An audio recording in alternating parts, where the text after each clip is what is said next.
The Dragon Boat Race. The Duwanawu Festival was quickly approaching. The celebration took place in China every spring on the 5th day of the 5th lunar month. Mulan's favorite part was the dragon boat race.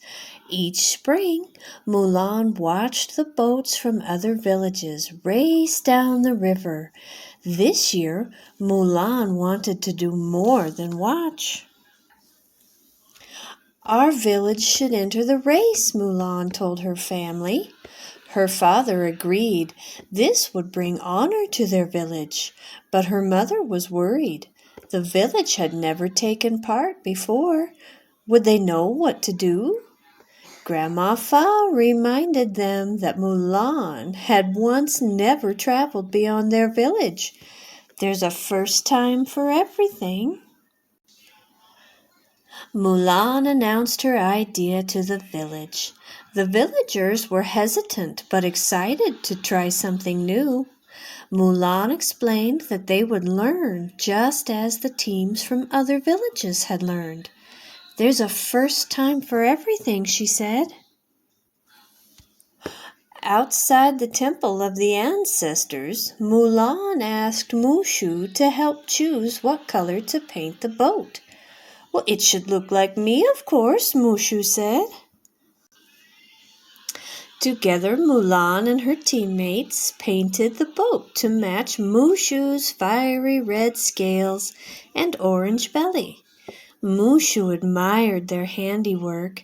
It does sort of look like me, Mushu said, if not quite as handsome. Practice began the next day.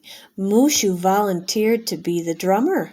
I've had a lot of practice from banging a gong all these years.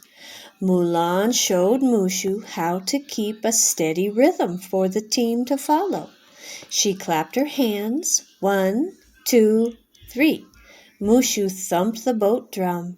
The villagers arced their paddles through the air to the beat. Soon they were paddling in unison. Mulan joined the team as the sweep. It was her job to steer with the long oar. They pushed out into the water. At first the boat zigged and zagged, but then the villagers heard Mushu's steady boom, boom, boom. They followed the beat and glided through the water. Finally, it was the day of the race. Mulan and her team lined up their boat with the others, excited and eager for the race. When the race began, the dragon boats zoomed off.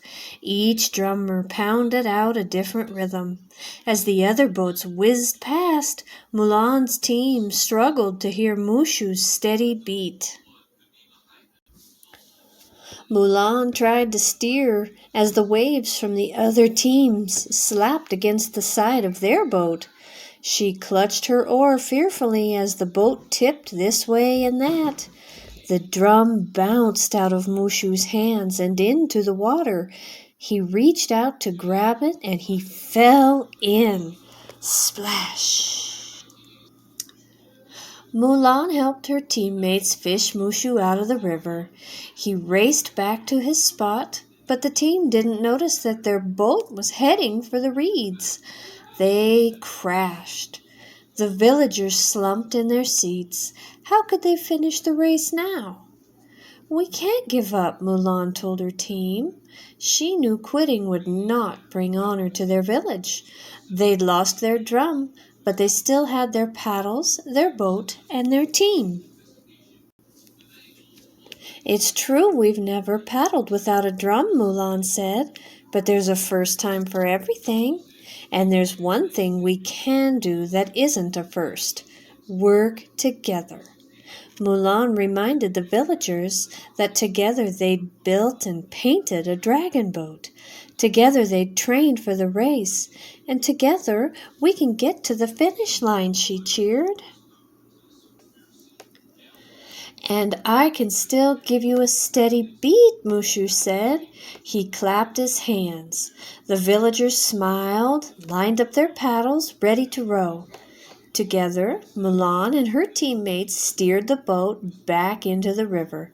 The villagers pushed their paddles through the water to Mushu's beat, again and again until they reached the finish line. The crowd on shore greeted Mulan's team with cheers.